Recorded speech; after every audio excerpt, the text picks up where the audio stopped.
జై శ్రీమన్నారాయణ. ధనుర్మాస వ్రత మహోత్సవంలో 9వ పాశురం యొక్క సారాంశాన్ని తెలుసుకుందాం. లోపల ఉన్నటువంటి గోపిక అద్భుతమైనటువంటి ధ్యాన స్థితిలో ఉందట. ఎటువంటి భవనంలో ఉంది?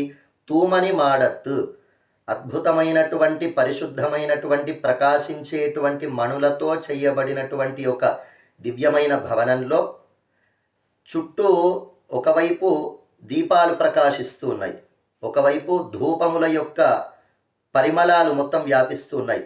వాటి మధ్యలో హంసతూలికా తల్పం మీద తాను శయనించి ఉంది. ఇది విశేషమైనటువంటి స్థిత ప్రజ్ఞావస్థ అంటూ శ్రీకృష్ణ పరమాత్మ భగవద్గీతలో 2వ అధ్యాయంలో తెలియజేస్తాడు.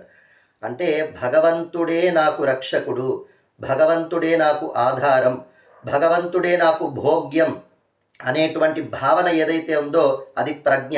అది స్థిరంగా ఉంటే అది స్థిత ప్రజ్ఞ. ఆ స్థిత ప్రజ్ఞావస్థలో వశీకారావస్థలో లోపల ఉన్నటువంటి గోపిక ఉంది. మరి నిద్రకి ధ్యానానికి చిన్న తేడా ఉంటుంది. ఎరుక ఉన్న నిద్రనే ధ్యానం, ఎరుక లేని ధ్యానమే నిద్ర అని తెలియజేస్తారు. అటువంటి స్థితిలో గోపిక ఉంటే ఎంత పిలిచినా కానీ మేలుకొనడం లేదు.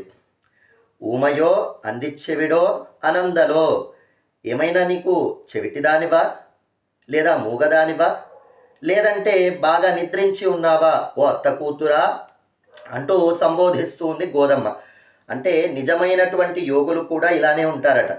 భగవంతునికి సంబంధించిన విషయాలు కాకుండా ఏవైనా ఉంటే వాటిని వినరు, వాటిని మాట్లాడరు. మరి ఇటువంటి స్థితిలో ఉంటే మా మాయన్ మాధవన్ వైకుందన్, ఆశ్చర్యకరమైనటువంటి చేష్టలు చేసినటువంటి ఆ స్వామిని, అలానే మాధవుడిగా ఉన్నటువంటి స్వామిని, సకల జగత్తుకి సకల సంపదలకి నిలయమైనటువంటి శ్రీదేవికి కూడా నిలయమైనటువంటి స్వామిని మాధవన్ అంటూ ఆ వైకుంఠనాథుణ్ణి మేమంతా కీర్తిస్తున్నాము, నీవు మా గోష్ఠితో కలువు అంటూ ఒక విశేషమైనటువంటి ధ్యాన స్థితిలో ఉన్న గోపికని ఈనాటి పాశురంలో అమ్మ మేలుకొల్పుతూ ఉంది.